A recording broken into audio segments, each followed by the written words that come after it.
Buenas tardes a todos.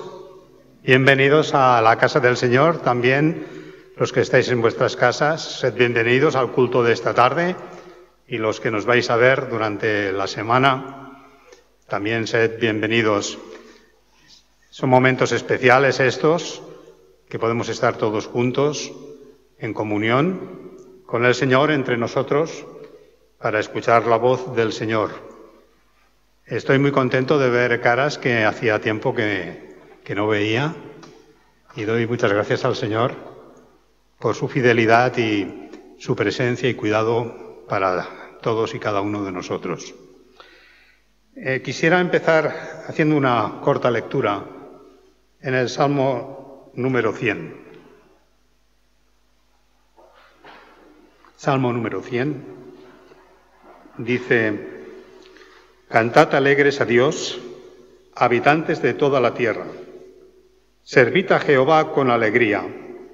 Venid ante su presencia con regocijo.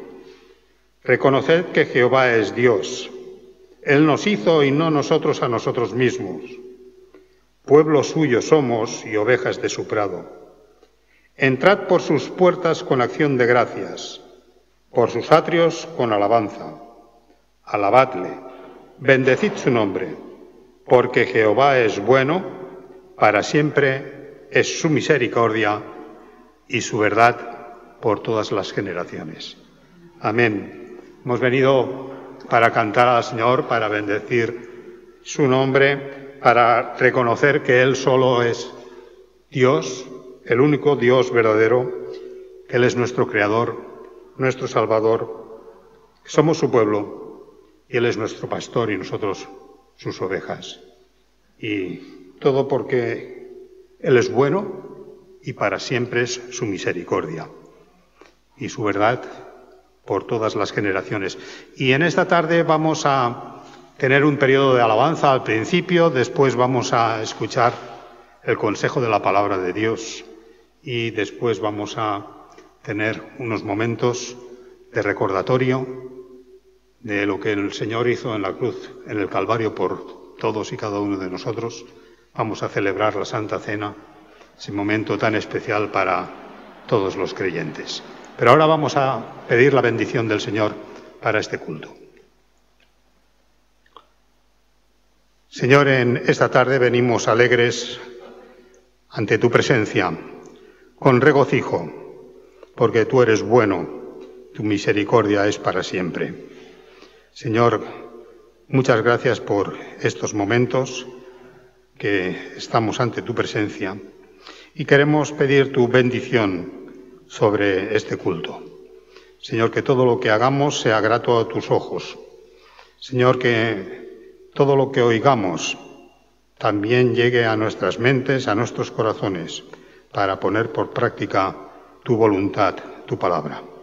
Señor, bendice estos momentos, derrama de tu Espíritu entre nosotros y en especial te queremos pedir por nuestro pastor y el mensaje que él tiene preparado para todos y cada uno de nosotros. Bendice también a nuestros hermanos que están en sus hogares. Gracias, Señor, porque vemos caras nuevas que hacía tiempo que no veíamos en tu casa y estamos alegres por ello. Gracias por tu cuidado, por tu presencia en nuestras vidas cada día. Señor, preside esta reunión. Te lo queremos pedir en el nombre de nuestro Señor Jesucristo. Amén. Bien, vamos a dar paso a nuestro pastor para que él nos dé los anuncios, la vida de la Iglesia.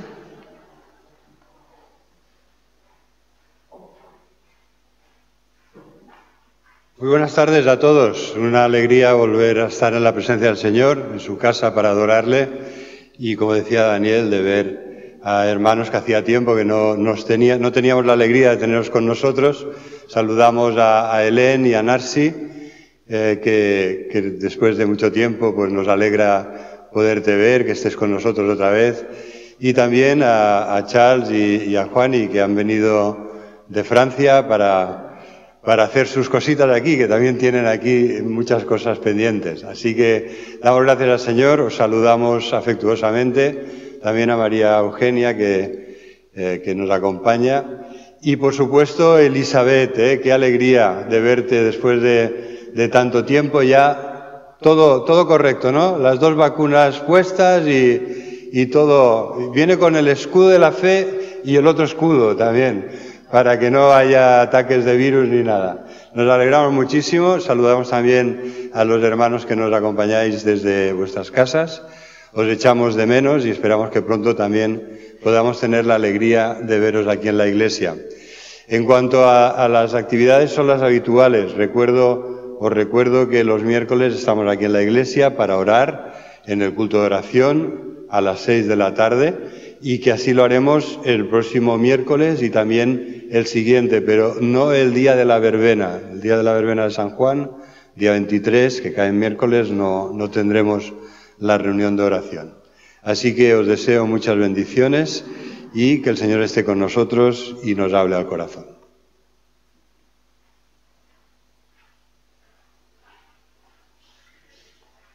Bueno, hemos leído Cantad alegres al Señor, ¿no?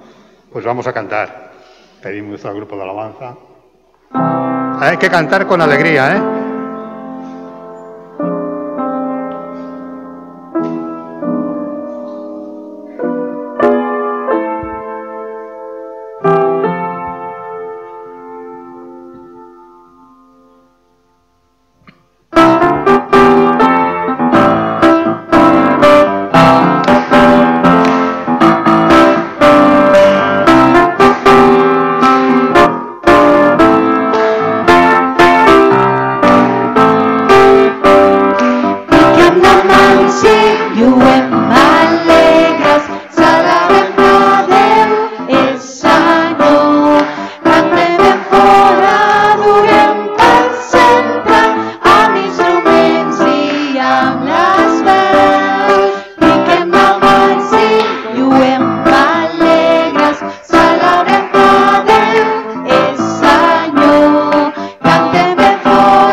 Vinc per a lloar el Senyor, vinc per a lloar el seu nom, vinc per adorar el Senyor.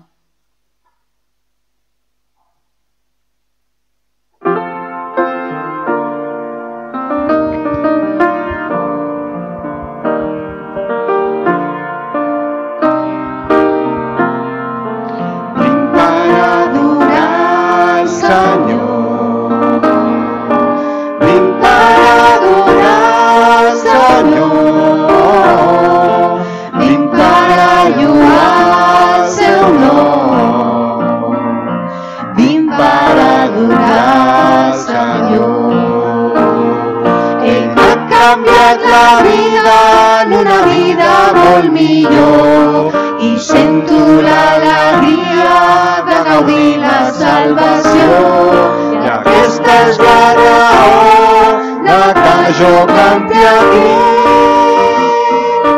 Vinc per adorar el Senyor,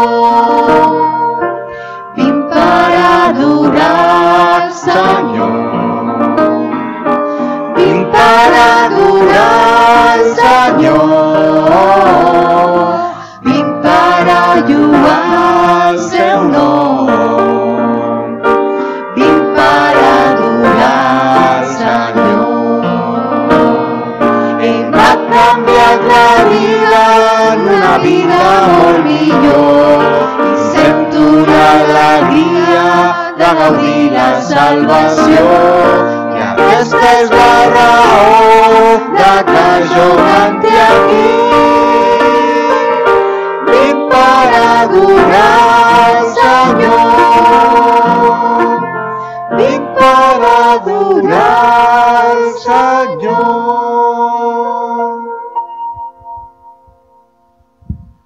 En Jesús fuerte soy, solo Él mi roca es. Sobre la tempestad, sobre todas las tempestades de nuestras vidas, Él es Rey.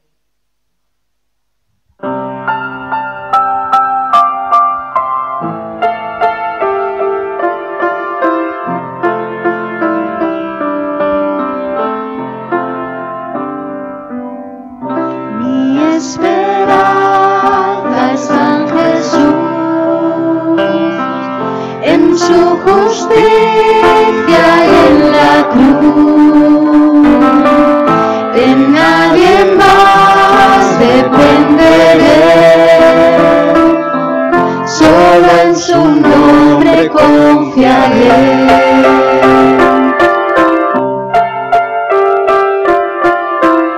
Mi esperanza está en Jesús, en su justicia y en la cruz. De nadie más dependeré, solo en su nombre confiaré. En Jesús fuerte soy, solo Él mi roca es. Sobre la tempestad Él es Rey.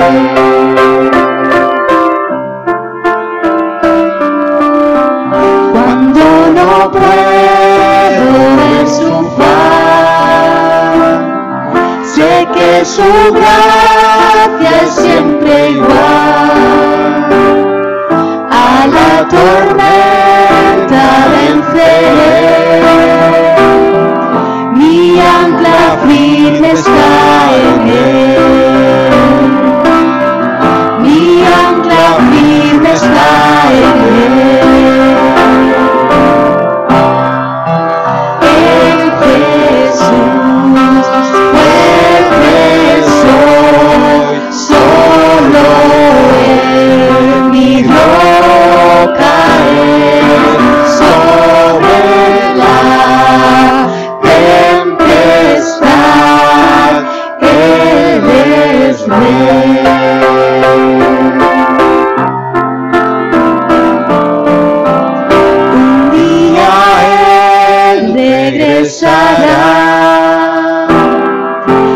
su presencia voy a estar.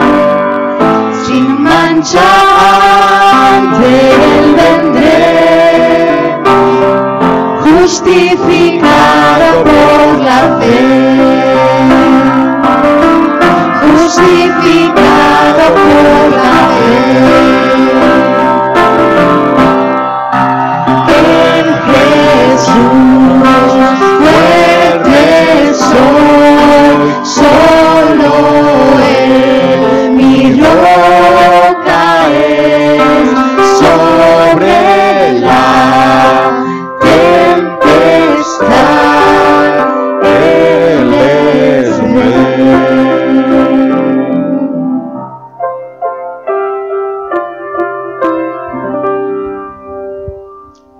Sí, Señor, gracias por esa esperanza tan grande que tenemos, que tú vas a regresar, Padre, y que si no, vamos a ir a ti. Pero, Padre, vamos a estar en tu presencia. Y, Señor, te damos las gracias por esta realidad, por esa gracia, Padre, que tú mostraste por cada uno de nosotros, por ese gran amor que te llevó, Padre, a dar tu vida en esa cruz para que un día podamos estar a tu lado.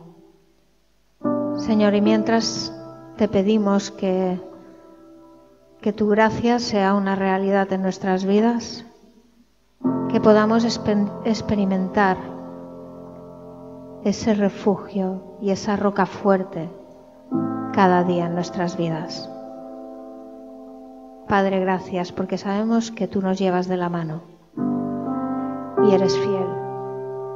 Ayúdanos, Padre, a permanecer junto a ti, a no apartar nuestros ojos de tus ojos, Señor, y muéstranos tú el camino que debemos andar. En el nombre de Jesús. Amén.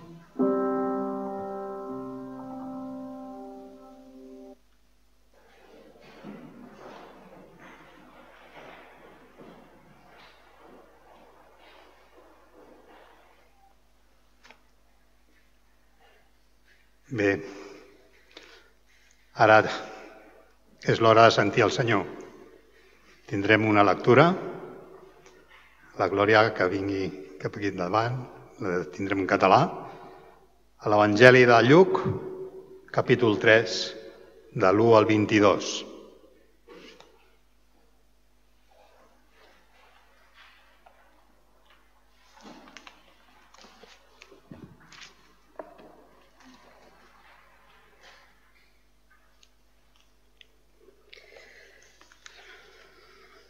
Lluc 3, de l'1 al 22. L'any 5è del regnat de Tiberi Cèsar, quan Pons Pilat era governador de la Judea, Herodes, virrei de Galilea, i el seu germà Filip, virrei d'Iturea i de la regió de Tranconitina i Lisànies, ho era d'Abilene, sota el pontificat d'Ananàs i de Caifàs. La paraula de Déu fou adreça a Joan, fill de Zacaries, en el desert. Llavors recorregué tota la comarca del Jordà, predicant un baptisme de conversió per al perdó dels pecats, tal com és escrit en el llibre d'oracles del profeta Isaïes. Veu d'un que clama en el desert, prepareu el camí del Senyor, adreceu les seves senderes, tots els barrancs seran omplerts, tots els serrats i turons seran abaixats, els terrenys tortuosos seran adreçats i els camins escabrosos seran aplanats, i tota la humanitat veurà la salvació de Déu. Deixar així a les multituds que acudien a fer-se batejar per ell. Cria d'escurçons, qui us ha ensenyat com escampar del càstig que s'acosta? Feu, doncs, els fruits que corresponen al penediment i no comenceu a arguir entre vosaltres. Tenim Abraham per pare, perquè us dic que d'aquestes pedres Déu pot fer sortir fills a Abraham. A més, la destral que ja és encarada a la soca dels arbres, per tant, tot arbre que no dona fruit és tallat i llançat al foc. La gent li preguntava, doncs, què hem de fer? Ell els responia, el que tingui 2 túniques, que les comparteixi amb qui no en té cap, i el que tingui provisions, que faci el mateix. També hi van anar uns recaptadors a fer-se batejar i li preguntaven, mestre, què hem de fer? Ells els deia, no estigueu més del que tineu estipulat. Igualment, uns soldats li preguntaven, i nosaltres què hem de fer? I ells deia, no amenaceu ningú ni poseu denúncies falses i aconteniu-vos amb la vostra soldada. Però com que el poble estava a l'expectativa i tothom interiorment es preguntava si Joan no fora el Crist. Joan va declarar a tothom, jo us batejo amb aigua, però ve aquell qui és més poderós que jo, de qui no sóc prou digne ni de deslligar-li la corretja de les sandàlies. Ell us batejarà amb l'Esprit Sant i amb foc. Ja té a les mans la pala de ventar per netejar bé la seva era i aplegar el blat en el graner, però la palla la cremarà en la foguera, que no s'apaga mai. Amb aquestes i moltes altres exhortacions anunciava al poble la bona nova. Però el virrei Herodes, que havia estat raptat per ell a causa d'Herodies, la muller del seu germà, i per les moltes maldats que havia comès. Encara n'hi va afegir una de més grossa. Va tancar Joan a la presó. Després d'un bateig multitudinari, en el qual Jesús també va ser batejat, mentre ell estava pregant, s'obria el cel. I davallar damunt d'ell l'Esprit Sant, d'una manera visible, com un colom, i es va sentir una veu del cel. Tu ets el meu fill, l'estimat. En tu m'he complagut. Amén.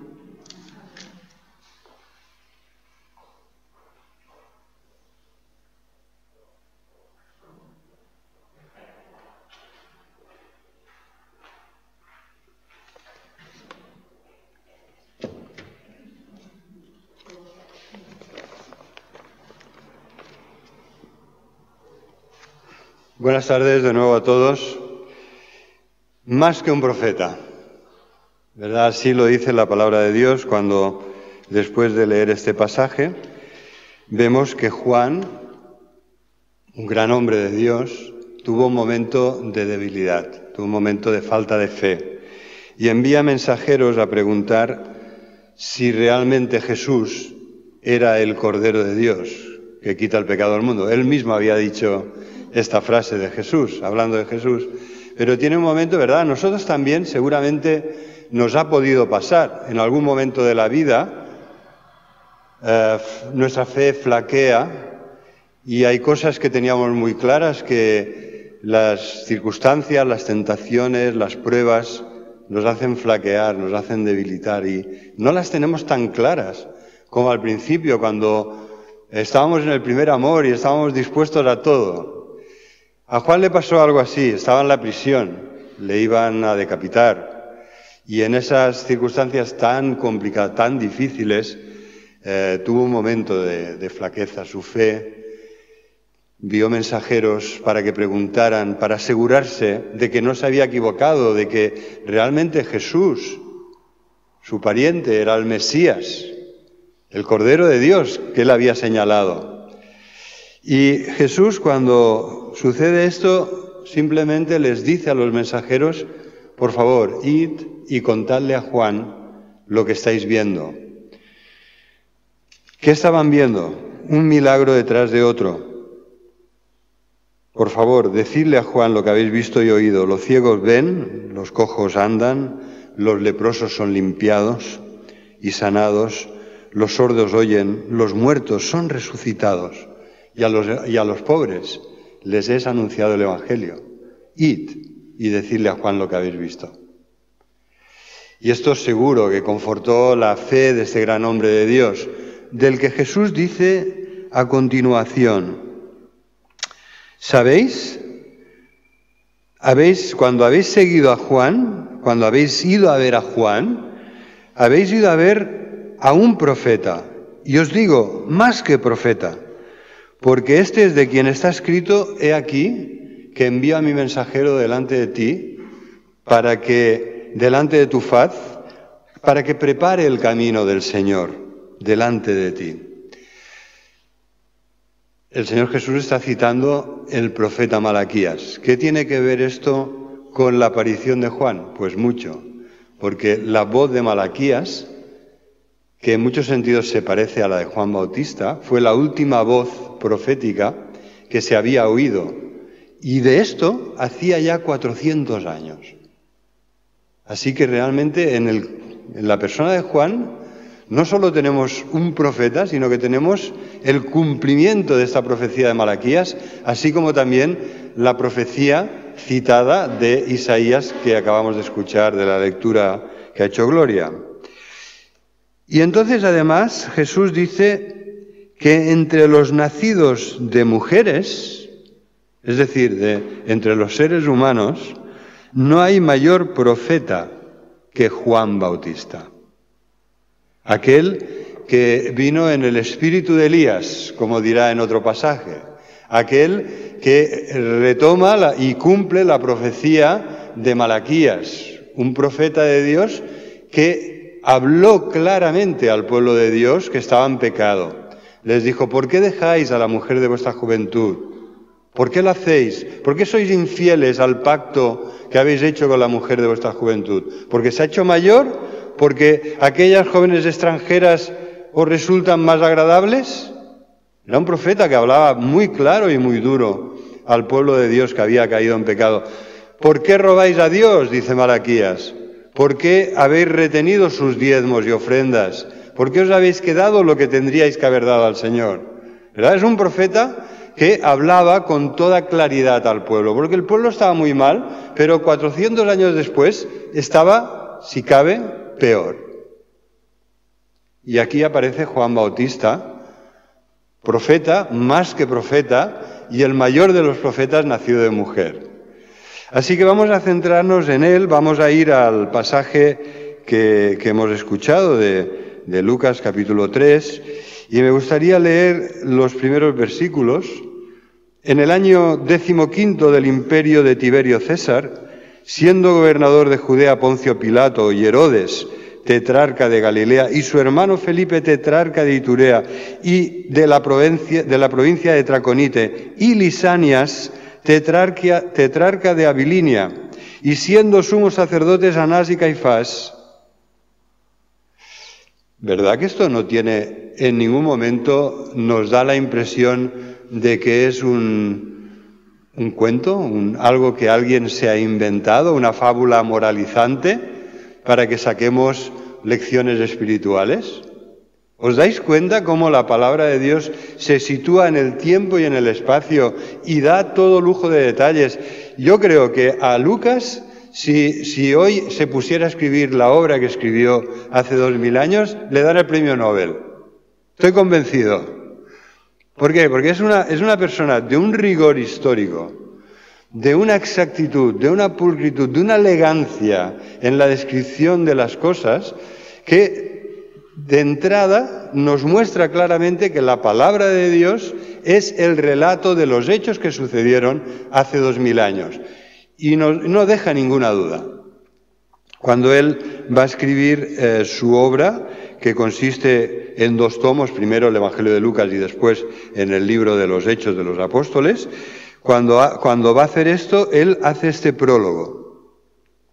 Ya muchos antes de mí han tratado de poner en orden la historia de las cosas que entre nosotros han sido ciertísimas, tal como nos lo enseñaron los que desde el principio lo vieron con sus ojos y fueron ministros de la palabra, es decir, siervos, servidores de Dios predicando la palabra, los apóstoles. Me ha parecido, dice Lucas, me ha parecido también a mí, después de haber investigado con diligencia todas las cosas desde su origen, escribírtelas por orden, oh excelentísimo Teófilo. Quizá es un nombre simbólico esto de Teófilo, ¿no?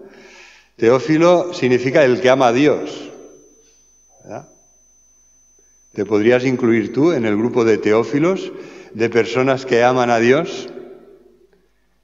Claro que sí. Pero era una persona histórica, de la orden ecuestre seguramente. Y Lucas quería que conociera bien la verdad de las cosas en las cuales ha sido instruido. Lucas escribe este Evangelio seguramente después de que ya lo haya hecho Mateo y Marcos, ¿no? Antes de Juan. Juan es el que complementa los 3 evangelios primeros de la Biblia y sinópticos, que tienen una misma visión de la vida de Jesús. Hermanos, qué seguridad nos da saber que la palabra de Dios es historia. Es historia sagrada, es historia inspirada, es historia aleccionadora, es historia profética, pero la palabra de Dios nunca ha renunciado a ser lo que es: historia, verdad, hechos históricos que han sucedido y en los cuales nuestra fe en Dios no se basa en un discurso, por muy bonito que sea, sino en los hechos históricos que explican este discurso, que es los evangelios, las cartas, los libros de la Biblia en general. Nuestra fe se basa en Dios y en los hechos que Él ha realizado. Así que cuesta ver más lujo de detalles en esta introducción histórica que hace Lucas al capítulo 3, donde nos sitúa en el contexto geopolítico en el que él escribe y en el cual sucedieron los hechos que relata, ¿no? Y lo describe con todo lujo de detalles. Así que también nosotros debemos afianzarnos más y más en esta fe anclada en los hechos históricos relatados en la Biblia. No es un cuento, no es una fábula, no es una invención literaria para darnos enseñanzas espirituales. No lo es historia. ¿No? La Biblia se parece mucho, por ejemplo, a la Constitución, ¿no? Tiene esa categoría. Desde el principio la Biblia pretende ser la Constitución del pueblo de Dios. Los escritos más importantes con las leyes más fundamentales y primordiales que Dios ha dado a su pueblo. Por lo tanto, desde el principio la Biblia quiere ser recibida no como un libro, como literatura, sino como una palabra con autoridad. ¿Por qué es palabra de Dios? Porque además es la ley del pueblo de Dios. Es lo que Dios quiere que su pueblo obedezca, ¿no? Y así, cuando leamos la Biblia, no nos engañaremos a nosotros mismos pensando que estamos leyendo cosas opcionales, ¿no? Que podemos hacer o no hacer, creer o no creer. Es la palabra de Dios, es historia, es la verdad. Aquí la tienes, es un regalo de Dios para ti. Ojalá que lo valoremos más, lo leamos mucho más y lo guardemos siempre en nuestro corazón para ponerlo por obra. Quisiera hoy hablaros de cuáles son las enseñanzas que podemos aprender del ejemplo de Juan Bautista, ¿verdad? Porque yo me pregunto, hay una frase enigmática en el capítulo que os he mencionado antes, capítulo 7, que dice, y esa frase enigmática es que os digo, versículo 28, Lucas 7, 28, os digo que entre los nacidos de mujer no hay mayor profeta que Juan el Bautista, pero el más pequeño del reino de Dios, el más pequeño en el reino de Dios, es mayor que él. A ver, Jesucristo está diciendo algo muy grande, que es No hay nadie más que se pueda comparar a Juan Bautista. Por supuesto, él se excluye, porque es el unigénito Hijo de Dios, ¿verdad? Pero de los profetas anteriores no hay nadie tan grande como Juan Bautista. Pero después nos dice, en el reino de Dios, y si tú eres creyente y has nacido de nuevo y has recibido el Espíritu, ¿estás en el reino de Dios? Es lo que enseña Jesús en el capítulo 3 del Evangelio de Juan, ¿verdad? Que debemos nacer de nuevo porque si no es así no podemos entrar en el reino de Dios. Pero si naces de nuevo entras, has entrado en el reino de Dios. Entonces, y entrar en el reino de Dios es tener vida eterna, es tener la paz y el gozo del Señor en tu vida, es estar del reino de las tinieblas, has pasado al reino de luz de su Hijo amado. Y lo que esto quiere decir es que todos los que estamos aquí, que somos del Señor y estamos en su reino, somos más grandes que Juan Bautista. A ver, ¿lo estoy interpretando bien? Yo creo que sí, lo dice muy claramente el versículo. No hay otro mayor profeta que Juan el Bautista, pero el más pequeño en el reino de Dios es mayor que él. ¿Mayor en qué sentido? Pues mayor porque tenemos más gracia y mayores privilegios, porque hemos recibido más bendiciones, porque todas las promesas de Dios son sí y amén en nuestro Señor Jesucristo, y en Él hemos sido bendecidos con toda bendición espiritual. Y esto Juan Bautista no lo tenía. En ese sentido somos más que Él. Y entonces yo me pregunto, ¿y si somos más que Él, por qué no somos tan sacrificados y austeros como Él? ¿Por qué no somos tan valientes en denunciar el pecado como fue Él? ¿Por qué no somos tan fieles como Juan, que sirvió a su Señor hasta la muerte, aun cuando la fe le flaqueó? ¿Verdad? Hizo lo correcto. Fue a Jesús a buscar seguridad y confirmación. Así que me impresiona la valentía de Juan en denunciar el pecado, pero también en predicar el Evangelio y en hacerlo como es debido, no un Evangelio light, ¿no? De ese que no va a ofender a nadie. El Evangelio que Juan predicaba levantaba ampollas, hermanos. Mirad cómo le fue, ¿no? No le dejaron predicar mucho tiempo, pero lo hizo bien y preparó el camino del Señor. Así que vamos a centrarnos en cuáles son las enseñanzas que podemos aprender nosotros del ejemplo de Juan Bautista. La primera enseñanza es que Juan Bautista proclama y cumple la palabra de Dios. ¿Verdad? Os lo decía antes, en él se cumplió la profecía de Malaquías y la de Isaías. Muy interesante. Normalmente las profecías se cumplen en Jesucristo. Pero esta vez se cumplieron en el precursor de Jesús, en su heraldo, en su mensajero, en su profeta, en aquel que debía preparar el camino del Señor. Y entonces él, como os decía, podemos aprender de Juan que él proclama la palabra de Dios. Tiene muy claro que su misión es, la misión que Dios le ha encomendado es preparar el camino del Señor. ¿Y cómo lo hace? Predicando.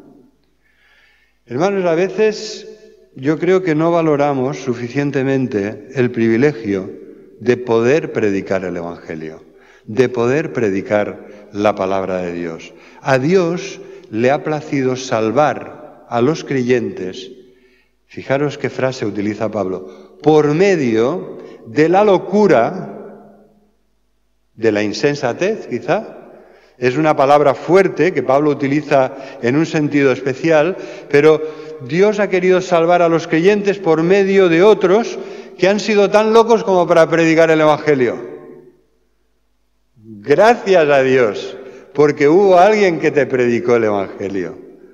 Gracias, gloria a Dios, porque hubo alguien que me predicó el Evangelio. Que tuvo la locura, ¿verdad?, de inspirarse en el Señor y predicar el Evangelio. Porque la fe viene por el oír y el oír por la palabra de Dios.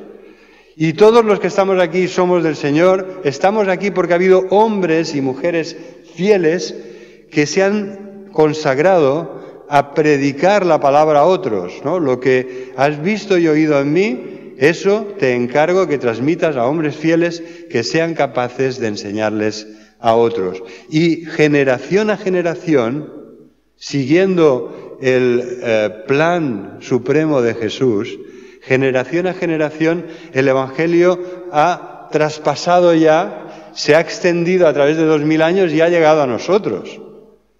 Y yo me pregunto, ¿se va a detener en nosotros?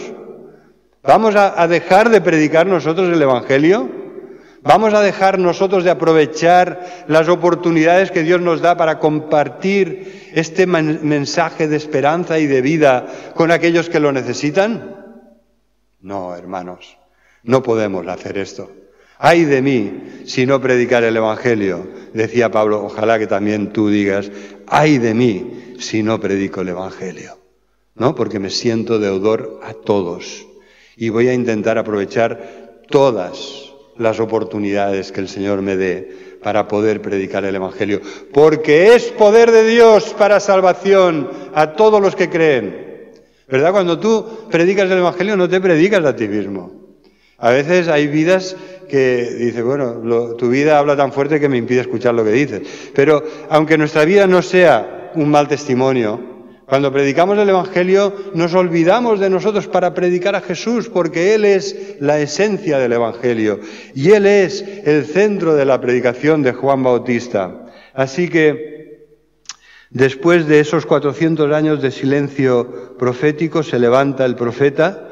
¿No os llama la atención de que en vez de ir a la Rambla a predicar o a la Plaza Cataluña, ¿verdad? Juan Bautista se fue al desierto?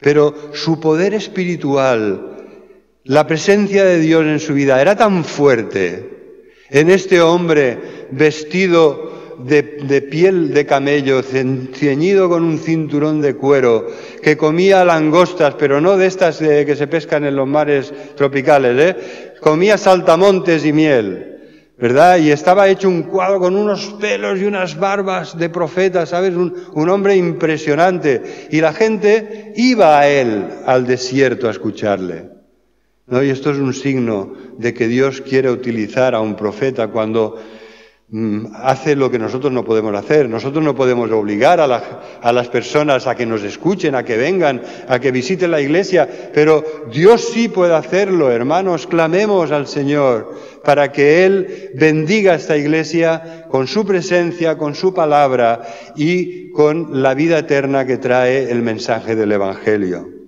Así que tenemos aquí, en estas palabras del capítulo 3, muy resumidas pero muy claras, tenemos a un gran profeta de Dios, al cual después de 400 años, versículo 2, vino palabra de Dios. Hermanos, esto después de 400 años es muy grande, es muy fuerte, es la fidelidad de Dios, ¿no?, que se cumple una vez más. Vino palabra de Dios a Juan en el desierto. A Juan, sí, al hijo de Zacarías, aquel sacerdote que se quedó mudo porque no creyó a Dios. Pero que Dios después le mostró, mira, tu hijo va a ser realmente especial en los planes de Dios. Él va a ser el que va a preparar el camino del Señor. Y entonces, ¿qué es lo que Juan, el encargo que Juan recibió para cuando le vino palabra de Dios? Pues él, que buscaba la presencia de Dios en el desierto, recibió palabra de Dios, y Dios hizo que las multitudes fueran a él, y venía a él toda Judea, ¿verdad? Y venía a él desde toda Jerusalén y toda Judea, alrededor de esa tierra seca y árida, desértica, que era el valle del Jordán, no, mucho más profundo que la ciudad de Jerusalén asentada en las montañas. Y entonces lo que el Señor le encomienda a Juan, yo creo que es lo mismo que nos encomienda a nosotros. ¿Cuál es tu mensaje, querido hermano o hermana que me estás escuchando? ¿Cuál es tu mensaje cuando hablas con las personas? ¿Se parece al mensaje de Juan? Yo espero que sí, porque el mensaje de Juan fue retomado por aquel que lo inspiró, es decir, fue seguido por Jesucristo. porque el mismo Jesucristo que había inspirado el mensaje en su mensajero precursor, después dijo, este es el mensaje. Y era lo mismo que predicaba él. Y esto es lo que predicaba, versículo 3. Y fue por toda la región contigua al Jordán, predicando el bautismo del arrepentimiento para perdón de pecados. Arrepentimiento para perdón de pecados. El Evangelio de Lucas acaba así, de esta misma manera. Cuando Cristo ha resucitado y se está manifestando resucitado a los suyos, les encomienda que vayan y prediquen el Evangelio a toda criatura, y el Evangelio que quiere que prediquen es el arrepentimiento para perdón de pecados a todas las naciones. Es exactamente lo mismo que nos encomienda a nosotros. Pero a veces nosotros predicamos otro evangelio. El predicar el arrepentimiento presupone que le dirás a esa persona que ella también es pecadora y que el pecado siempre traerá, la paga del pecado es muerte y traerá juicio de Dios, porque Dios ha anunciado que Él va a condenar a los pecados y a aquellos que se instalan y viven en el pecado y dan la espalda a Dios y son indiferentes a Dios y a su palabra, ¿verdad? Dios ha dicho que esas personas se van a condenar porque rechazan a Dios, porque rechazan a Jesús como Hijo de Dios y Salvador suyo, y porque además les gusta el pecado en el que viven, se instalan y es su estilo de vida. Nos cuesta, hermanos, predicar el Evangelio así, pero la predicación bíblica, empezando por por los profetas antes de Juan, Juan Bautista, Jesús, sus apóstoles, esta es la predicación bíblica.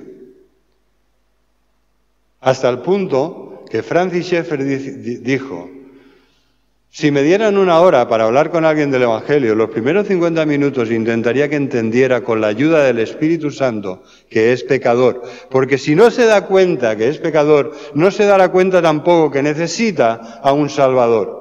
Así que, con todo tacto, sabiduría y sensibilidad, hermanos, debemos predicar el Evangelio de esta manera, anunciando que el pecado será castigado, que los pecadores impenitentes serán condenados y que la paga del pecado es muerte. Pero que Dios, juntamente con estas noticias, malas noticias de lo que somos y de la enfermedad espiritual que nos aqueja y que nos matará si Dios no lo remedia, juntamente con esto Dios nos da buenas noticias. Y es que en Jesucristo tenemos redención y perdón. Que hay perdón en Él, perdón absoluto y completo de todos nuestros pecados y maldades. Así que, mirad, qué bonito. Yo hoy lo veía y lo miraba con otros ojos, ¿no? El cumplimiento lo miraba con los ojos del que le gusta correr por la montaña o escalar o hacer alpinismo. Y en realidad, ¿qué está diciendo la palabra de Dios cuando dice en el versículo 4 que en Juan se cumple esta profecía de Isaías? Es la voz del que clama en el desierto. Preparad el camino del Señor, enderezad sus sendas. Hay que hacer rectas las sendas torcidas, porque todo valle se rellenará, y todo monte y collado, que son lo que están arriba de las montañas, los montes y los collados, se bajarán. Dios hará que se rebajen. ¿Qué es esto? ¿No? ¿Qué es esto? Pues que todo valle se rellenará, que los caminos torcidos serán enderezados y los caminos ásperos, escabrosos, me gusta la palabra de la traducción catalana, los caminos escabrosos serán alisados, suavizados, allanados. Y verá toda la carne la salvación de Dios. ¿Qué está sucediendo aquí? Pues está diciendo el Señor, es como voy a hacer una autopista para que el acceso a mí, el acceso a Dios, sea lo más fácil posible. Porque esto es lo que hacen los que construyen las autopistas. Cuando hay un valle, lo habréis visto aquí en el valle del río Llobregat, ¿verdad? Para ir desde el oeste hasta Rubí, Sant Cugat y todo esto, si os fijáis, hay un lugar en que hay un montón de puentes. ¿Por qué? Porque tienen que pasar por encima del valle, ¿no? La autopista tiene que sortear ese obstáculo, ¿no? Y en esa época pues era rellenar el valle, ¿no? Hoy lo hacen con columnas y puentes. ¿Qué hacen cuando hay una montaña en el lugar por donde tiene que pasar la autopista? Una de dos. Ahora, a ver, espero verlo.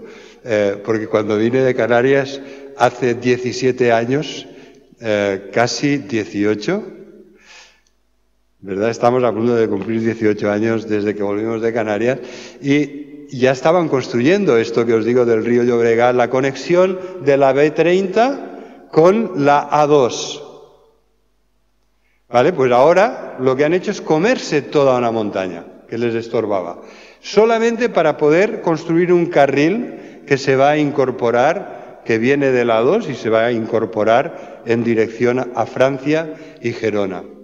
Hermanos, el cumplimiento de la profecía de Isaías, sin entrar en más detalles, es una autopista para Dios, para que te puedas acercar a Dios, para que tu acceso a Dios no encuentre obstáculos, para que sea fácil, para que te resulte agradable, para que puedan andar por este camino incluso los que no andamos bien, los que cojean. No lo digo por nadie, hoy, pero hay una persona que ha venido con muletas.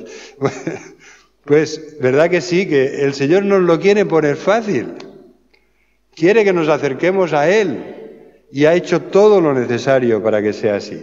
Y esto nos lleva a la segunda enseñanza que podemos aprender de Juan. En un sentido ya la hemos introducido antes, ¿verdad? Y es, el Evangelio incluye necesariamente advertir del juicio de Dios contra el pecado. Esto es lo que hace Juan cuando les decía a las multitudes, a ver si alguna vez te has atrevido tú, porque yo no me he atrevido a hablar como lo hacía Juan. ¡Oh, raza de víboras! ¡Generación de víboras! ¡Qué malos sois! A ver, les estaba diciendo, pero qué malos sois, tenéis veneno, ¿verdad? Es una de las conclusiones que podemos sacar de esta generación de víboras. Generación de víboras, ¿quién os enseñó? ¡Qué listos sois! ¿Verdad? Les decía Juan, ¡qué listos sois! ¿Cómo os escapáis, verdad, de este fuego que veis venir, de la ira venidera? ¿Quién os enseñó a huir de la ira venidera? Y entonces Juan los pone rápidamente en su sitio.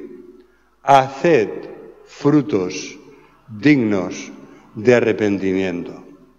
Tú puedes hacer como que te arrepientes, pero si sigues haciendo lo mismo, lo malo que hacías antes de arrepentirte, déjame que te diga de parte del Señor y de su palabra que no te estás arrepintiendo de verdad. No te estás arrepintiendo de verdad. Porque el arrepentimiento verdadero empieza aquí, en nuestra mente y en nuestro corazón. Sientes dolor por el pecado, sientes vergüenza por el pecado, te arrodillas delante de Dios y clamas perdón por tu pecado, pero después, precisamente porque es muy sincero lo que haces, después pedirás la ayuda del Señor para dejar tu pecado. Esta es la clara enseñanza de la palabra de Dios. ¿Verdad? Oh, dice Pablo, dice el Señor Jesús a través de su ángel a la iglesia de Éfeso, qué bien hacéis ciertas cosas, pero tengo contra ti una cosa muy grave, que has dejado tu primer amor. Por lo tanto, arrepiéntete, dice el Señor, arrepiéntete y haz las primeras obras. ¿Verdad? De nuevo vemos arrepentimiento, dolor y pesar, confesión de pecado, pero haz lo correcto, no vuelvas a hacer lo malo, no te instales en un estilo de vida de pecado, haz lo correcto, haz la voluntad de Dios.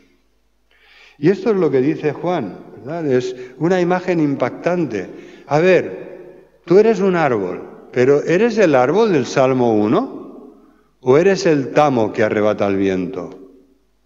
¿Eres aquel árbol que da fruto a su tiempo, que no no ha andado en consejo de maldad, ni se ha dejado arrastrar por camino de pecadores, ni se ha sentado a burlarse de las cosas santas. No, eres un hombre, una mujer que se deleita en Dios, en su palabra, y la sigue, ¿verdad? Y el Señor te cuida, y el Señor limpia tu vida, cuida el árbol de tu vida, y te riega, y hace que des fruto, y fruto abundante. Pero dice Juan, como el Señor venga a tu vida y no vea fruto, va a cortar el árbol que no da fruto y lo va a echar al fuego. Hay personas, a ver, ¿qué está diciendo? Hay personas que están, pero no son. Pueden estar aquí, pero si no son, lo realmente importante, ¿verdad? Es importante estar, ¿verdad? Y damos gracias a Dios, ¿verdad? Hacía tiempo que no veíamos una iglesia tan bendecida como hoy, con vuestra presencia, con tantos hermanos que habéis ido viniendo. Qué bendición, hermanos, qué alegría. Pero lo que dice el Señor es mucho más importante ser que estar. Y damos gracias a Dios por los que estáis. Pero es más importante todavía ser del Señor, estar en el reino. Ahí están las bendiciones, no en el estar solamente físicamente en una iglesia, sino en ser del Señor, haber nacido de nuevo y estar en cuerpo, alma y espíritu en el reino de Dios. Ese es el libro de membresía que cuenta, el libro de la vida que tiene el Señor en su presencia. Así que Juan nos llama al arrepentimiento, no es fan de un evangelio light, Juan Bautista. Ojalá no lo seamos tampoco nosotros. Sin arrepentimiento, dice Juan, solo espera ira venidera, una ira que llegará. Está tardando, sí, porque Dios es muy paciente. Está tardando, pero llegará. Sin arrepentimiento, hermanos, no hay avivamiento. Oramos muchas veces por un avivamiento en nuestras vidas, en nuestra iglesia. Sin arrepentimiento, que es el motor del avivamiento, no llegará este avivamiento tan deseado. Siempre deberíamos acordarnos de esto cuando predicamos el Evangelio, empezando en nuestras propias vidas. Y esto nos lleva a qué debemos hacer, ¿verdad? Juan nos da una lección aquí porque cuando le preguntan, así, ¿qué haremos? ¿No? ¿Qué debemos hacer? En primer lugar nos dice, no te apoyes en una falsa seguridad que te da la religión humana externa, ¿no? No os digáis, dice Juan a los judíos, que sois hijos de Abraham y que aquí se ha resuelto todo el problema. No es la religión lo que os va a salvar, es vuestra relación personal, intransferible con el Señor. Aquí podríamos decir aquella conocida frase, que en un sentido es muy cierta y en otro pues podríamos matizarla, de que Dios tiene hijos pero no tiene nietos. Tiene que ser tú directamente con Dios. Por supuesto que Dios va a bendecir a los hijos de Dios, ¿verdad? En este sentido también tiene nietos. Pero en el sentido de la salvación, es una cosa tuya, de tu relación con Dios, personal, intransferible, que debes resolver tú mismo clamando al Señor. Juan actúa como un buen consejero que les dice a las personas que le preguntan lo que deben hacer, mira, a ver, si tienes mucho, por favor, comparte, sé generoso. ¿Tienes 2 túnicas? Dale una al que no tiene ninguna. ¿Tienes comida de sobras? Comparte con aquellos que tienen hambre. ¿Verdad? Está hablando de cosas básicas, comida y sustento y abrigo, comida y ropa. Está hablando a acoger a los que están en una situación precaria, de gran necesidad. Así que como Iglesia no queremos dejar nunca de ser sensibles a las personas que lo necesitan y ayudar con la palabra y con lo que sea necesario y esté en nuestra mano para poder ayudar de una forma práctica a los que están en necesidad. Por último, yo quisiera que aprendamos de Juan en calidad de testigo. Juan era un testigo, ¿verdad? Cuando él se da cuenta que las personas empiezan a idolatrarlo a él, ¿qué hace? Se acuerda, es necesario que yo mengüe para que el Señor crezca. Y esto es algo que todos nosotros deberíamos recordar siempre. Es necesario que yo mengüe, ¿verdad? Es necesario que me niegue a mí mismo, tome la cruz y siga a Jesús. Es necesario que yo mengüe para que Él crezca en mi vida, para que cada vez sea más visible en mi vida la presencia de Jesús, el santo carácter de Jesús, el amor y la sabiduría de Jesús, el poder y la santidad del Señor en nuestras vidas. Así que, hermanos, seamos testigos, como Juan lo fue cuando dijo, mirad, yo no soy digno ni de desatarle las sandalias. Detrás de mí viene uno que es mucho más poderoso que yo y Él os bautizará con Espíritu Santo y con fuego. El Señor, Juan bautizaba con agua para preparar el camino del Señor, pero el Señor nos ha bautizado con su Espíritu Santo. Nos quiere llenar cada día de su presencia, de su Espíritu, para guiarnos, para controlar nuestra vida, para hacernos resistentes a la tentación, para llenarnos del fruto de su Espíritu, que es amor, gozo, paz, paciencia, bondad, fe, dominio propio, ¿verdad? El Señor quiere bendecir nuestras vidas. Él os bautizará con Espíritu Santo y con fuego, porque el Señor trae juicio. El Señor consume con el santo fuego de su juicio el pecado que hay en nuestra vida. Y es mucho mejor que nuestro pecado sea consumido por el santo fuego del juicio de Dios, que no que nosotros fuéramos consumidos en el fuego que arde eternamente en el infierno. Y esta es la enseñanza de Juan.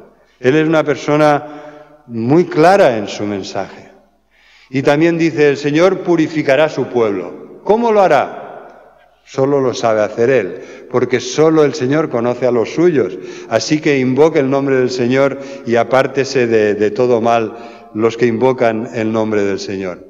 Pero lo que dice Juan es que Él purifica su pueblo, lo dice aquí cuando dice que limpiará su era. Esta palabra limpiar es purificar, es un sinónimo, es la misma palabra en el original.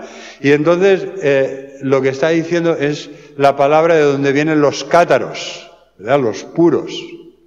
Esta es la palabra que se utiliza aquí.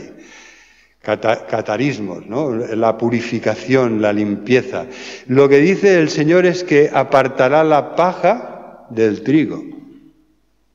Cuando sus discípulos le dijeron, mira, Señor, es que ha venido por la noche malévolamente un criado de tu enemigo y ha sembrado cizaña. Déjanos que la arranquemos. Y el Señor dijo, no, porque vais a arrancar las buenas plantas juntamente con la cizaña. Vais a arrancar el trigo juntamente con las malas hierbas. Así que no, es el Señor quien hace esta labor. Él separa el trigo de la paja, ¿no? Y eso tiene que ver con lo que no sirve de nuestra vida, que lo va a quitar, pero también sirve cuando hay personas que están entre nosotros, pero no son de nosotros, ¿no? Y a veces pasan cosas en las iglesias para que se muestre quién es y quién no es, ¿no? Y el Señor lo hace. Nosotros no debemos hacerlo, porque el riesgo de equivocarnos y hacer daño es muy grande, así que dejemos que sea el Señor quien hace esta santa obra de purificación de su pueblo. Así que vemos que Juan Bautista predica siempre centrado en Jesús. Que yo mengüe y que Él crezca, Él es quien bautiza, Él es quien purifica, Él es el Hijo de Dios. Y entonces Dios le concede a Juan la gran visión del bautismo de Jesús. ¿Os imagináis, hermanos, estar ahí?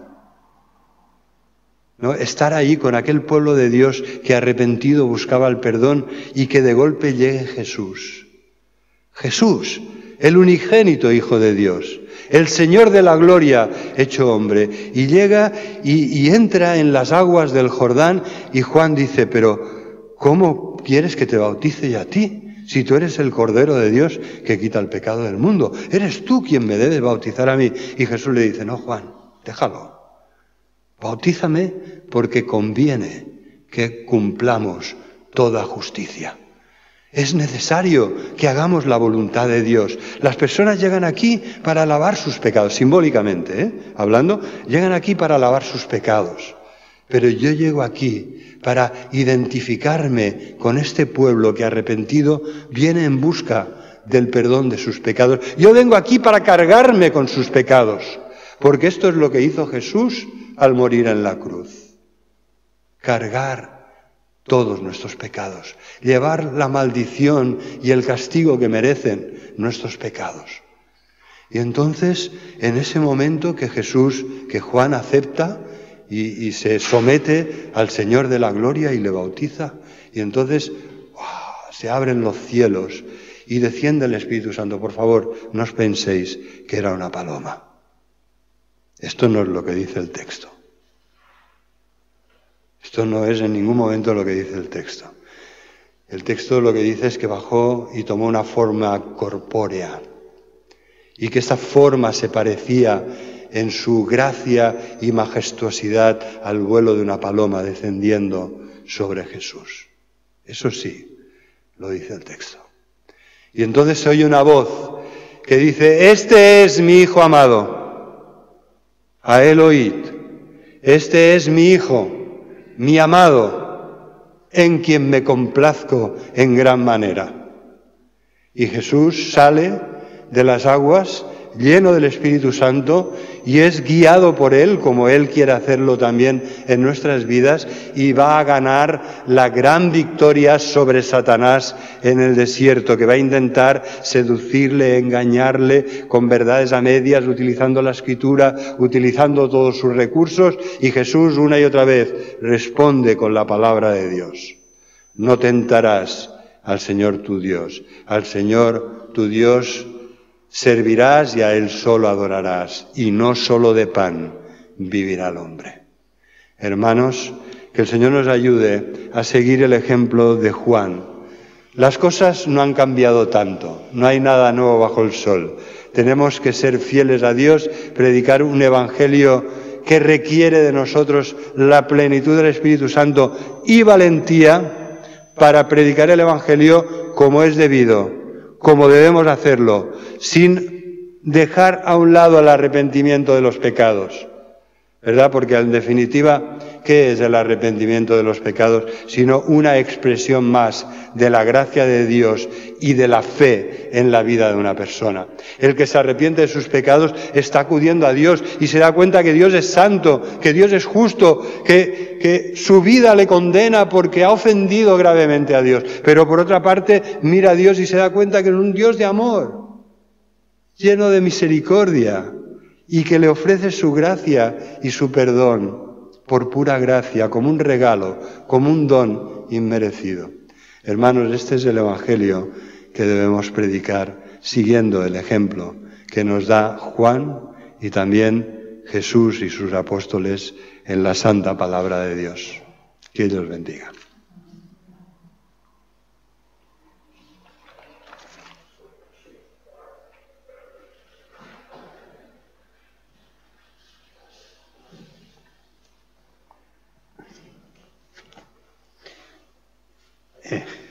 Quisiera confesaros una cosa. El Evangelio genuino. Juan el Bautista y estos textos que nos explican su historia real, son de mis textos favoritos. Y de vez en cuando me gusta recordarlos y releerlos, porque el Evangelio genuino nos cuesta predicarlo. Qué valiente era aquel hombre. Y a veces pensamos que, bueno, el Señor era el Señor, pero Juan era como nosotros, ¿eh? Y a mí me gusta, lo tengo que confesar, ir a estos capítulos del principio de los Evangelios y ver el ejemplo de aquel hombre. Bendito hombre. Que el Señor nos ayude a predicar el genuino evangelio del arrepentimiento y de la salvación. Lo que es agradable a los oídos y lo que no es tan agradable a los oídos. Que el Señor nos ayude y nos dé fuerzas. Bien, vamos a seguir con nuestro culto y vamos a pasar nuestras ofrendas. Maite, yo quiero dar muchas gracias a los hermanos por vuestra respuesta. Este mes de mayo el Señor nos ha bendecido y hemos notado vuestro amor por la obra. Muchas gracias, queridos hermanos, por vuestra ayuda y vuestro apoyo a la obra. Vamos a dar gracias.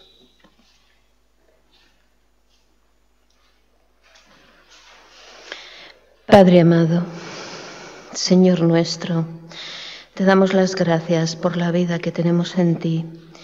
Te damos gracias por poder estar aquí, Señor. Te damos gracias por tu palabra que nos ayuda, Señor, a comprender el principio del Evangelio.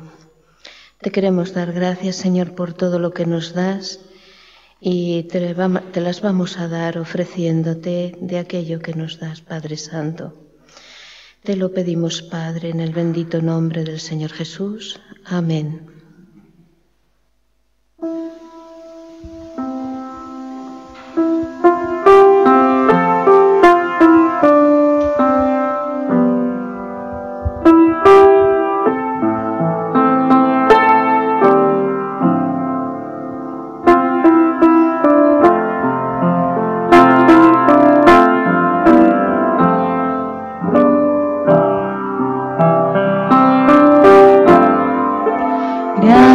Por tu cruz, donde mi maldad desapareció, por tu gran bondad te diste allí por mí, Dios por un mortal, siendo yo el culpable, sufriste en mi lugar y te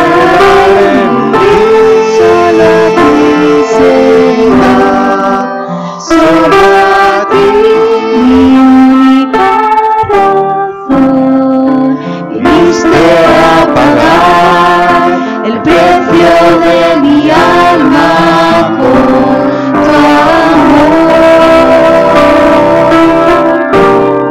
Y viviré mi vida para ti, Dios y muerto estaba yo, me diste la vida en la cruz.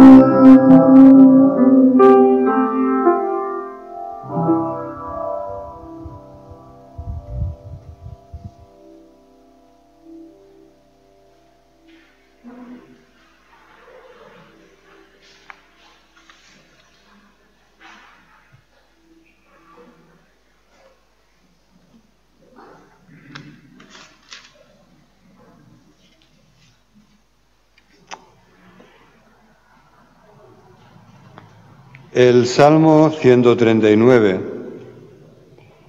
nos recuerda que es una muy buena manera de aprender a orar, el libro de los Salmos, que era el libro de himnos y oraciones del pueblo de Dios de la antigüedad. Y también puede serlo el nuestro. Y David dijo: examíname, oh Dios, y conoce mi corazón, pruébame y conoce mis pensamientos, y ve si hay en mí camino de perversidad, y guíame en el camino eterno. Esto es precisamente lo que dice la palabra de Dios cuando nos anima a participar de la Santa Cena en memoria de Jesús.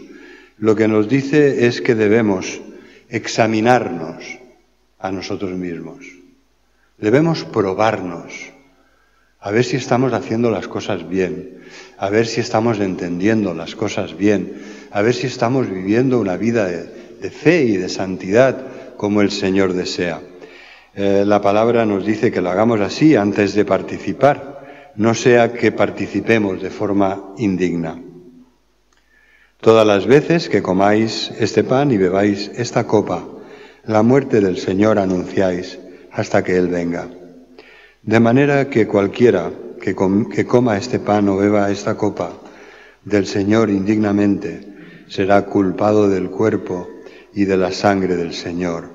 Por tanto, pruébese cada uno a sí mismo y coma así del pan y beba de la copa, porque el que come y bebe indignamente, sin discernir el cuerpo del Señor, juicio come y bebe para sí.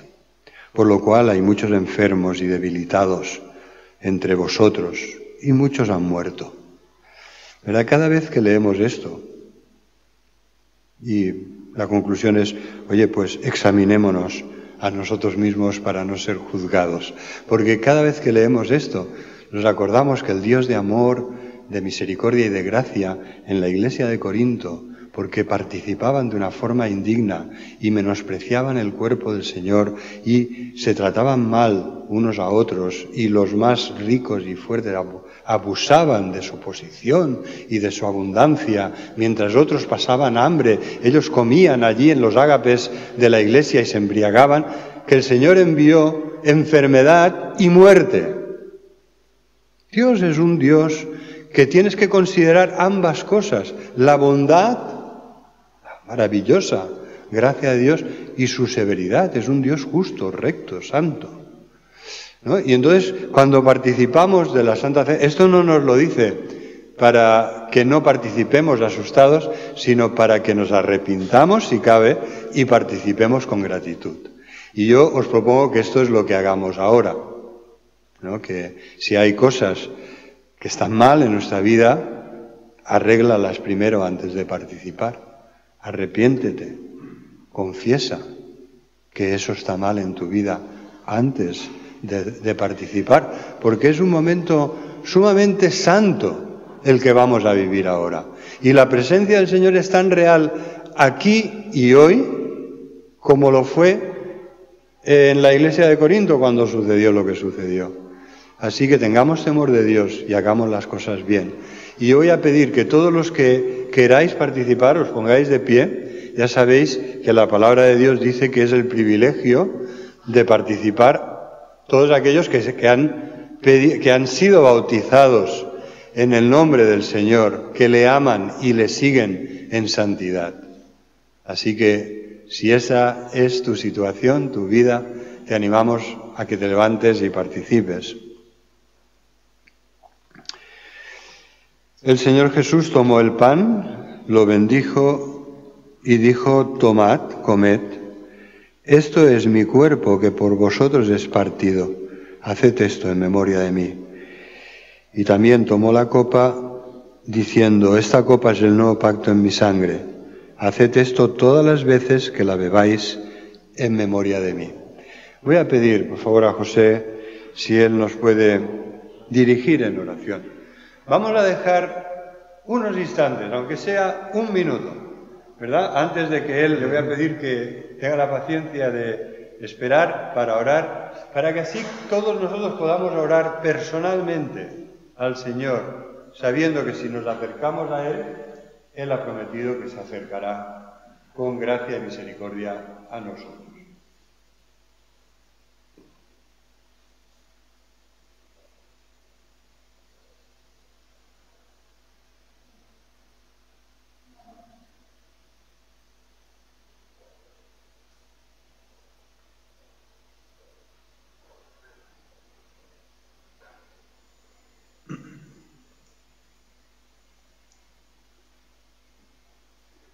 Señor, nos acercamos a tu mesa, Señor, a ese pan, a ese vino, Señor, y queremos arrepentirnos de nuestros pecados, Señor. Son tantos, Señor, en nuestra forma de pensar, en nuestra forma de hacer las cosas, Señor. A veces no las hacemos muy bien, Señor, en contra de nuestra voluntad, a veces porque queremos hacerlas. Señor, queremos pedirte perdón por todo ello, Señor, y te pedimos que tú nos renueves nuestra mente, nuestro espíritu. Nos des fuerzas para seguir adelante, Señor. Queremos pedirte perdón de nuestros pecados. Señor, date las gracias por ese sacrificio en la cruz a nuestro favor, en nuestro lugar, por nuestros pecados. Gracias. ¿Qué más podemos pedirte, Señor? Que nos limpies de nuestros pecados, que nos perdones y que nos renueves. Gracias por esa muerte en la cruz a nuestro favor. En el nombre de Jesús. Amén.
Tomad, comed, esto es mi cuerpo que por vosotros es dado.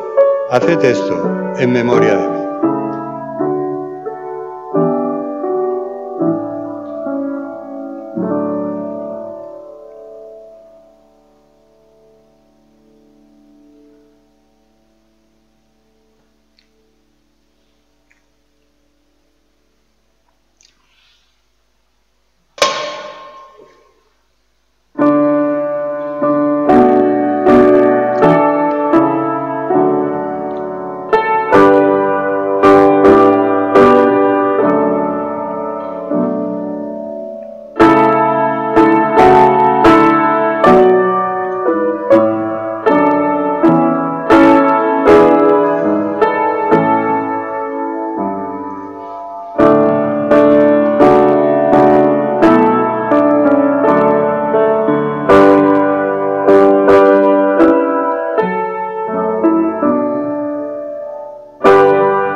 Esta copa, dijo Jesús, es el nuevo pacto en mi sangre que por vosotros se derrama para perdón de pecados.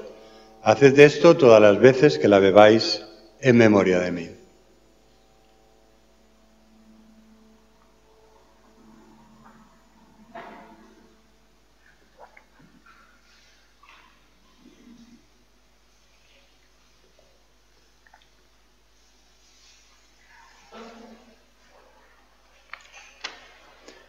Vamos ahora a cantar Ell guia els meus passos i condueix el meu camí i posa en els llavis un cant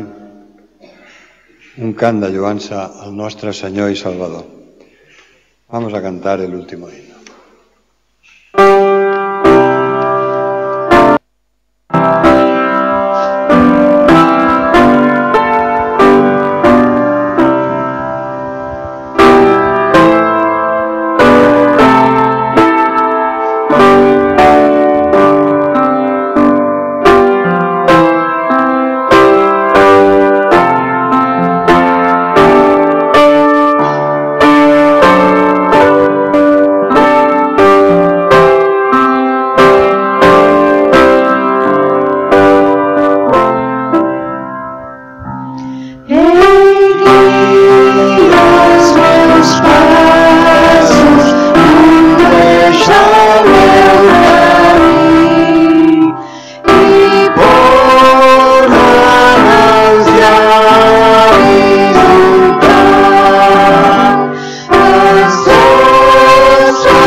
Padre amado, te damos las gracias por tu presencia y tu palabra. Señor, gracias que hemos podido celebrar juntos estos momentos tan importantes que son en memoria de ti, de tu sacrificio perfecto de redención a nuestro favor. Señor, perfecta ofrenda, suficiente, todo suficiente y definitiva, de una vez para siempre.